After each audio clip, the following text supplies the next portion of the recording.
महाराष्ट्र शासनाच्या तर्फे एक यशवंतरावांनी सुरू केलेलं जे महाराष्ट्र निर्माण करताना पंचायत राज्य व्यवस्था होती, त्या पंचायत राज व्यवस्थेमध्ये काही प्रॉब्लेम निर्माण झाल्यानंतर 1984 साली महाराष्ट्र सरकारनं त्या पंचायत राज्य व्यवस्थेची पुनर्मांडणी करण्यासाठी एक कमिटी नेमली. त्या कमिटीचं अध्यक्षपद त्यांनी माझ्याकडे दिलं आणि तेही यशवंतरावांच्या सांगण्यामुळेच दिलं.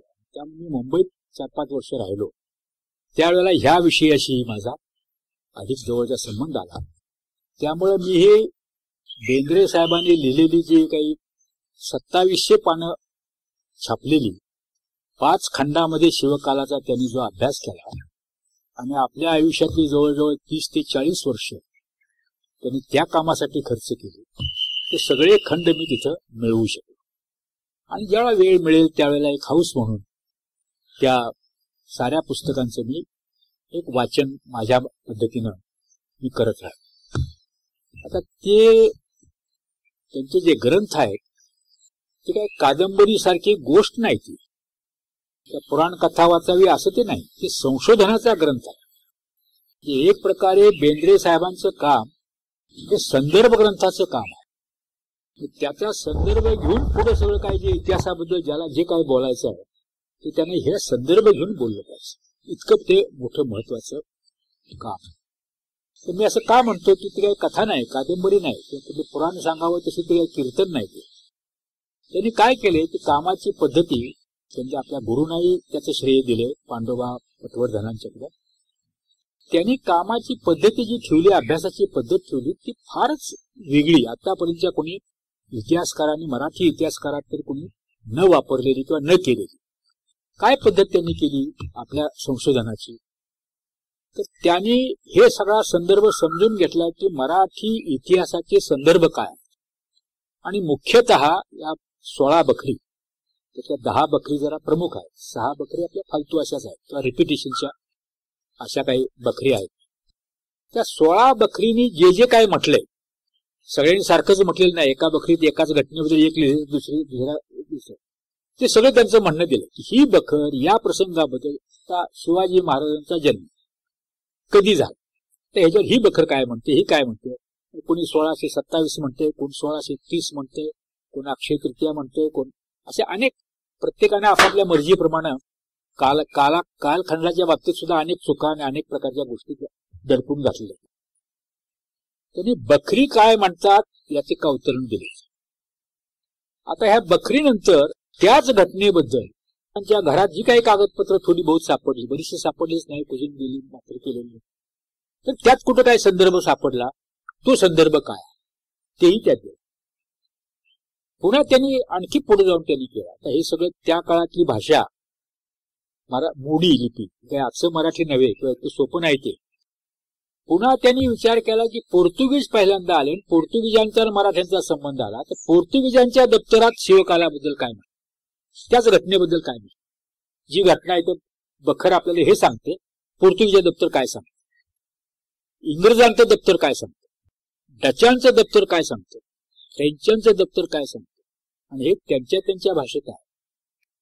काय सोपं काम नाही. हे काय कुठेतरी पुस्तक आणायचं संदर्भ वाचत त्यांची भाषा शिकायला पाहिजे, त्यांच्या भाषेतनं आपल्याला ते कळालं पाहिजे. आणि ही जी पद्धत आहे ही अलौकिक, अतिशय कष्टाची आणि फारच खोलात जाऊन शोध घेणारी अशी पद्धत. एवढं करून ते थांबलेलं नाही. पुन्हा त्यांनी तत्कालीन कोणत्या राजवटी आहेत, या परदेशी व्यापाऱ्यांच्या बद्दल मी मुद्दाम पहिल्यांदा का सांगतोय, त्या लोकांचे नुसते व्यापाराला इथे येत नव्हते, त्यांच्याकडे प्रत्येक वखारीची, मग फ्रेंचाची असो, डचाची असो किंवा पोर्तुगीजांची असो किंवा इंग्रजांची असो, त्या धर्माच्या प्रचारासाठी म्हणून इथे यायची, व्यापारासाठी म्हणून ते इथं वखारी घालायची.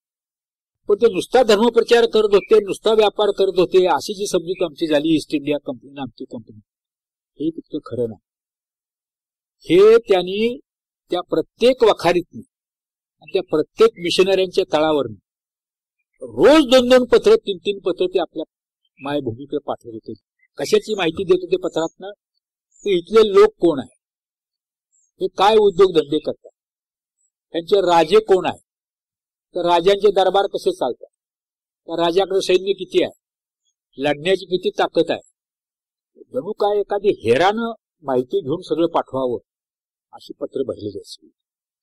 इथली परिस्थिती काय आहे, साता समुद्रा पलीकडून आलेले लोक ते, त्यांच्या देशात काही माहिती नाही या देशाची. त्यावेळेची वाहनं त्या काय अशा आजच्या सारख्या सेफ बोटी विमानं नव्हती त्यावेळेला. वाऱ्याच्या शेडावर चालणाऱ्या बोटी किती बुडल्या असतील, किती माणसं मेली असतील. धाडशी लोक, जगभर हिंडणारे लोक, त्यांनी फारच प्रचंड काम केलं. आणि ते जे दप्तर आहे ते त्यांच्या देशात, म्हणजे आमच्या इतिहासाची खरी माहिती, दैनंदिन माहिती ही त्या व्यापाराकरता, मिशनरी धर्माकरता आलेल्या लोकांच्या जवळ, ती त्यांनी जपून ठेवली. परदेशी व्यापाऱ्यांच्या दप्तरातनं तर पुरावे सगळे गोळा केले त्यांनी, या दोघा तिघांनी, बेंद्रे साहेब, पांडोबा पटवर्धन आणि हे आबासाहेब सांगतात. त्याच्याशिवाय त्यांनी आदिलशाहीचं दप्तर काय म्हणतं त्या काळात, निजामशाहीचं दप्तर काय म्हणतं, कुतुबशाहीचं दप्तर काय म्हणतं, आणि मुख्यतः इतिहास खरा चांगल्या रीतीने लिहिला गेलाय मोंगलांच्या. त्या पठाणांची राज्य ही आदिलशाही, निजामशाही, मोंगल तुर्कांचं, तुर्कांनी इतिहास हे शास्त्र म्हणून जपले. औरंगजेबाच्या काळामध्ये जेव्हा महाराष्ट्रात तो 25 वर्ष हिंडला, आता पुरावे सगळे त्याचे, त्याच्या दरबारामध्ये इतिहासकार हे मोठे अधिकारी होते.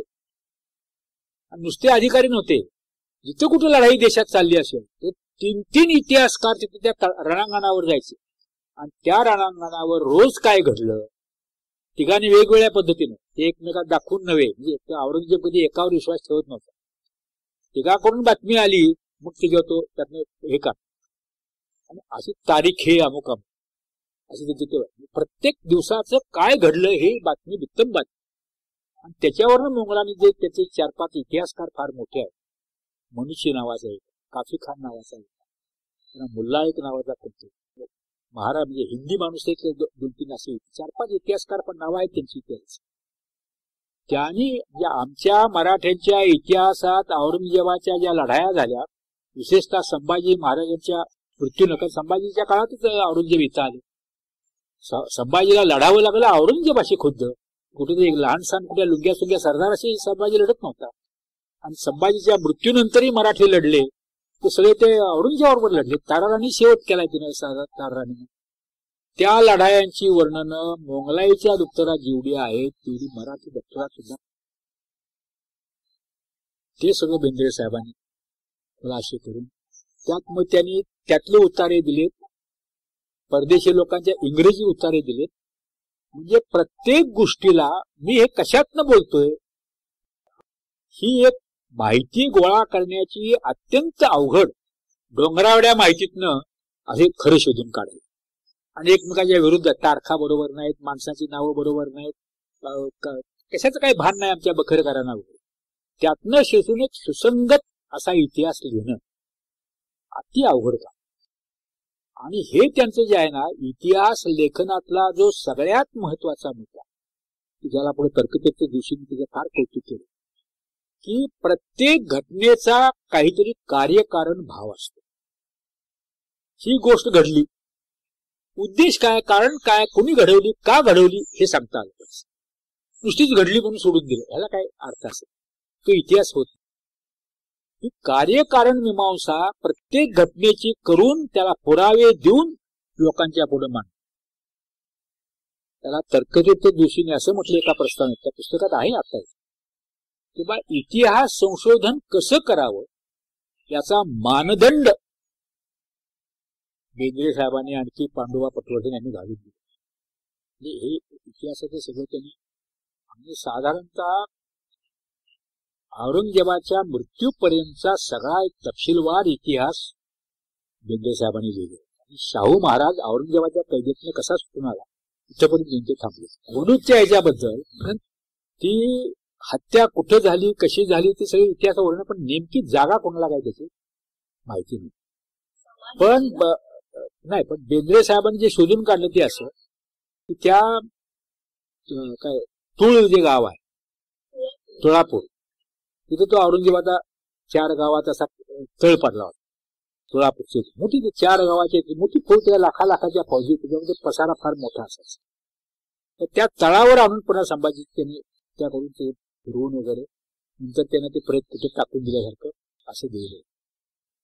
तर त्याचं काहीच रेकॉर्ड वगैरे असं काहीच नव्हतं. आता बेंद्रे साहेबांनी शोधून काढून त्या सोलापूरच्या संगमावर बरीच वर्ष संभाजी महाराजांचं एक अंदाजाने असे गेले किंवा संगमावर साधता अंत्यविधी करतात किंवा असं स्मशान, ते आहे स्मशान, ते एक आहे.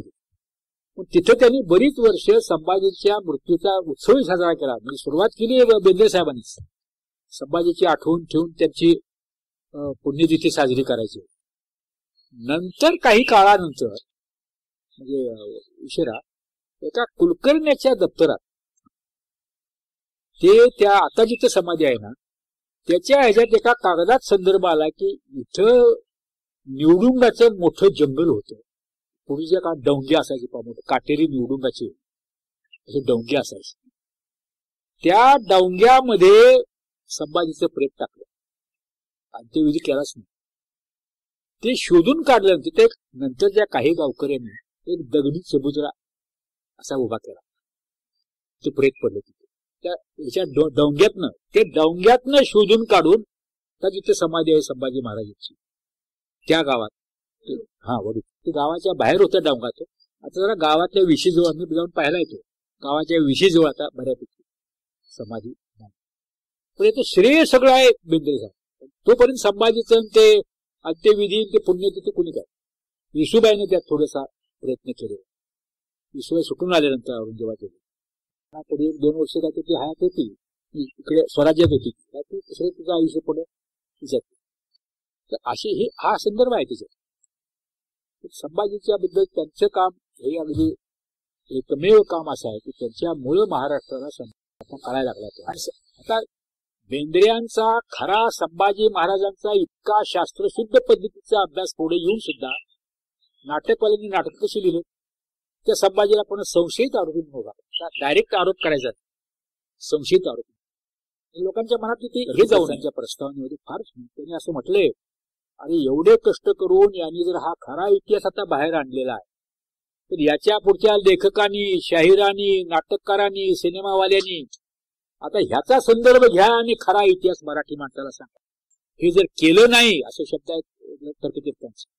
ते शाहीर असोत, कुणी सिनेमावाले असोत, लेखक असोत किंवा शिक्षक असोत, प्राध्यापक असोत, तुम्ही जर खरा इतिहास यांनी शोधून काढला जर मराठी माणसाच्या पुढे ठेवणार नसाल तर ते महापाप होईल असे शब्द वापरले.